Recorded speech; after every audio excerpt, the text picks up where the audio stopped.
Falar algumas palavras aos senhores. Eu queria saber se a Ive está presente. Está? Então, bem, vamos lá. Quanto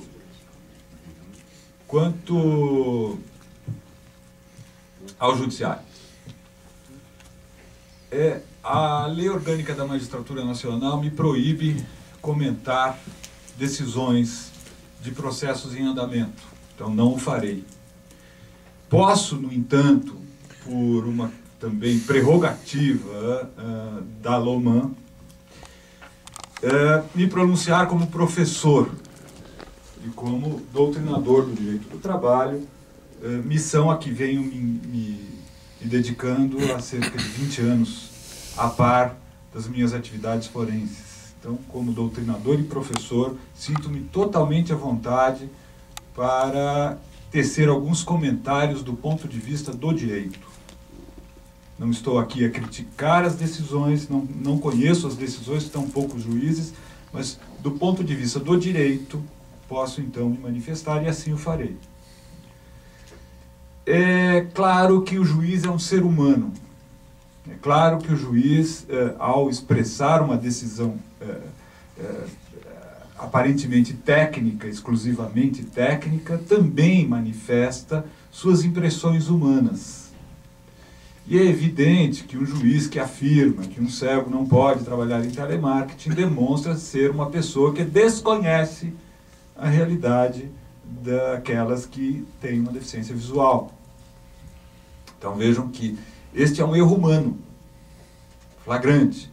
Eu me lembro que, à época daquele acordo, o Clemente estava lá no evento, a doutora Lina Mara, da Secretaria do Estado da Pessoa com Deficiência, organizou um evento de desagravo, onde vários cegos se manifestaram e demonstraram que podiam, lá em São Paulo, exercer as mais diversas funções. Eu tive a oportunidade de estar presente, à época eu era procurador, e havia cegos em telemarketing, cegos em bancos, cegos em rádio, cegos, enfim, em vários setores. Certamente aquele que proferiu aquela decisão efetivamente desconhecia. O curioso é que, em primeiro grau, o processo foi ganho pelo Ministério do Trabalho, foi reformado em segundo grau, com um argumento falacioso, equivocado, que emanou daquela corte.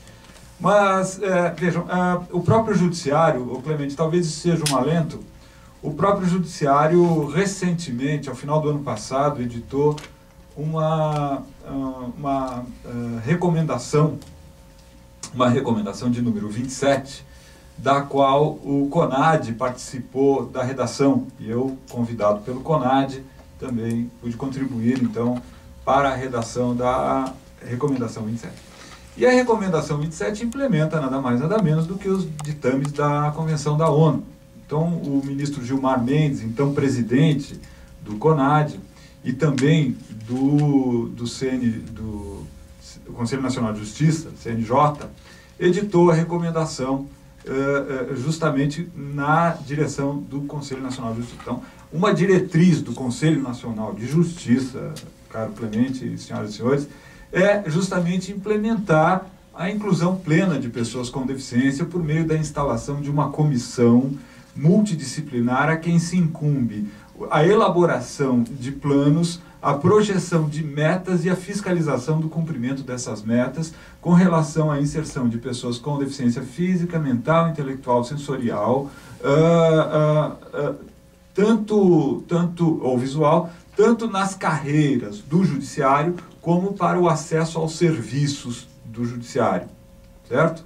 Então, essa recomendação se estende por vários dispositivos, tratando de questões de adaptação espacial, adaptação do processo, a inclusão de intérpretes de Libras sempre que houver alguém surdo no processo, treinamento de servidores de Libras para atender pessoas surdas, a adaptação de equipamentos na digitalização dos processos para que sejam acessíveis aos cegos, a liberação de barreiras arquitetônicas, etc. É uma recomendação fantástica que sintetiza os ditames da Convenção sobre o Direito da Pessoa com Deficiência, ratificado pelo Brasil com força constitucional. Isso é um ponto. Então, essa questão, nós vamos ter que monitorar essa questão. Eu sugiro que haja uma atuação dos sindicalistas e das entidades que trabalham com pessoas com deficiência, talvez como amicus curiae, ou seja, como interventores nas ações, como terceiros interessados, sabe, Clemente? Isso é possível, tecnicamente. Consulte os seus advogados e eu acho que seria interessante que as entidades interviessem efetivamente. Claro que o Ministério Público do Trabalho já está lá dando parecer e tudo mais, mas é importante que o Judiciário sinta o envolvimento da sociedade civil. Na verdade, hoje já se sabe, caro Clemente, senhoras e senhores, que toda atividade tem um quê de político. Embora o juiz cumpra a lei, a interpretação da lei também se mobiliza pela mobilização política da sociedade.